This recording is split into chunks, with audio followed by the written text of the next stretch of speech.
when we do that in a theater, we come back from the story of the wrestler to the story of Daniel or Sam. When you awaken, you don't come back.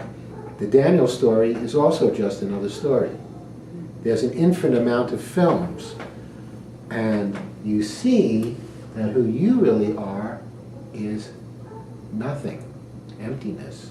Now, nothing doesn't mean nothing. Nothing means a thing that cannot be grasped.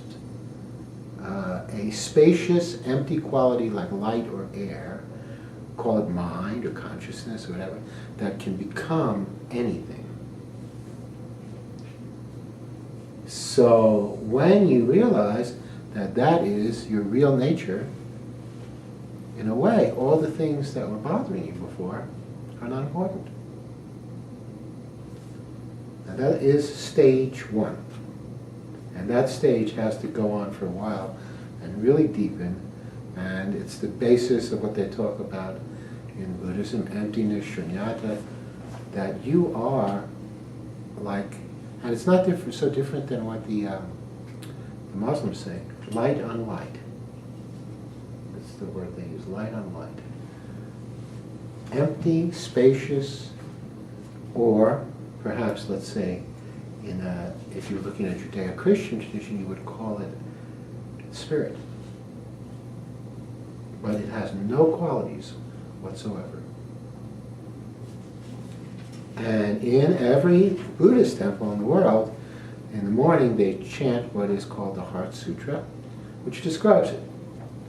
And it talks about the historical Buddha Sam doing deep prajnaparamita, which means just deep sitting, and what he saw. And he saw no eye, ear, nose, tongue, body, mind, no color, sound, smell, taste, touch, phenomena, no realm of sight, no realm of ignorance, no, I have to chant it to say it right, no ignorance, no end to ignorance, no old age and death, no end to old age and death, no suffering, no cause of suffering, no extinguishing, no path, no wisdom, and no gain.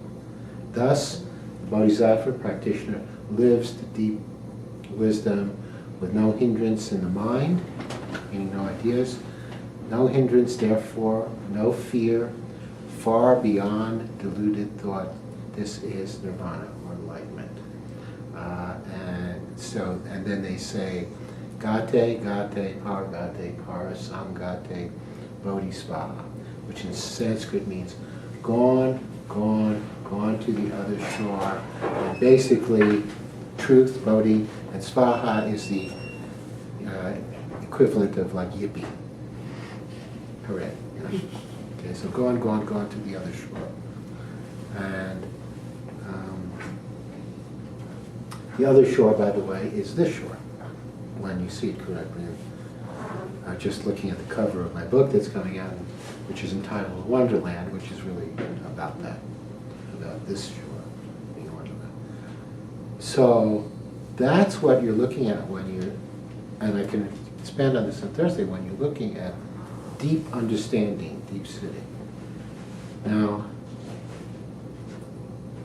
the last thing I want to say about that, and I just switch subjects, is all of you will have some reason why you think you might not see that clearly, or it'll be hard for you. And you're likely to have wrong ideas about that. The only thing that will really stop you is too many ideas about what it is, or too many ideas. And that's the last part I want to point out. The way that works as you cultivate the practice is when you understand that you're the field of emptiness, what you understand is complete flexibility, that you can become anything. When you become anything, then you're not stuck in anything. And that is a whole different way of dealing with the world, but very practical. Now let me take this down to very practical from the very deep enlightenment stuff. How it might work for those of you who, this may be too long, we'll see. No? Okay. we can always cut it. I played tennis today. Now, it was just grueling because I was working with this group anyway. The coach put me to play this guy. Usually when you play tennis, you play like, a few points and then you change sides, you have a break. But this wasn't that. This was whoever gets to 15 points first, no breaks, which is very hard physically. It's a long thing. And I won't get into that part of it, but so I started playing this guy, and he was a good player, and the coach told me so. But he was a good player in kind of the typically male way, a certain kind of male way, which is he had a very strong, for those of you who don't play, I think you can still make anything that required an overhand frontal motion, like you use when you play baseball and you're trained to do as a male, or you throw a football, was what he was doing, and doing it as hard as he could. So he had a very strong serve and a very strong forehand. And he was hitting it about as hard as he could. Now, the thing is, when you play such a player, when you play tennis, you have to negate his weapons. If he is a very good player, you can't do that because he'll switch weapons on you. If he's a bad player, he's stuck. Okay?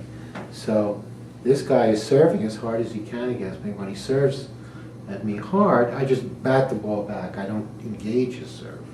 And I bat it back to his backhand, which is what he doesn't hit well. And as for his very strong right forehand, he's getting nothing from me to the forehand. When he occasionally gets something to the forehand, he tries to overpower me with it, which tends to percentage-wise send his ball off the court. And then, when that doesn't work and he gets a forehand, he just hits it even harder, which lowers his percentage. In other words, if you're hitting a forehand and it's only coming on the court 4 out of 7 times, you don't win all those 4 times.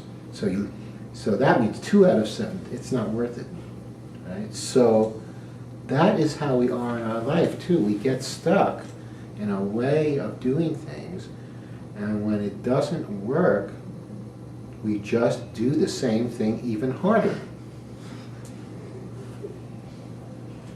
And that is because, to wrap this up, and this is a long subject, very short, we believe who we are.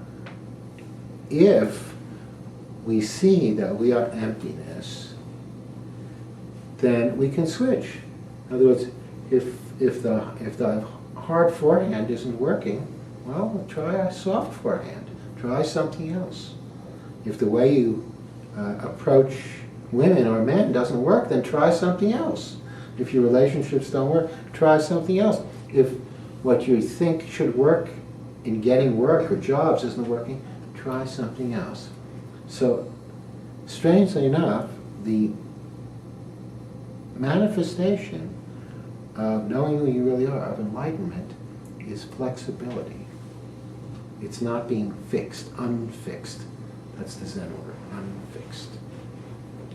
And because that's really who we are. We are an unfixed being who by circumstance gets fixed. And your practice, like in Mission Impossible, should you choose to accept the mission, is to become unstuck, unfixed. Okay?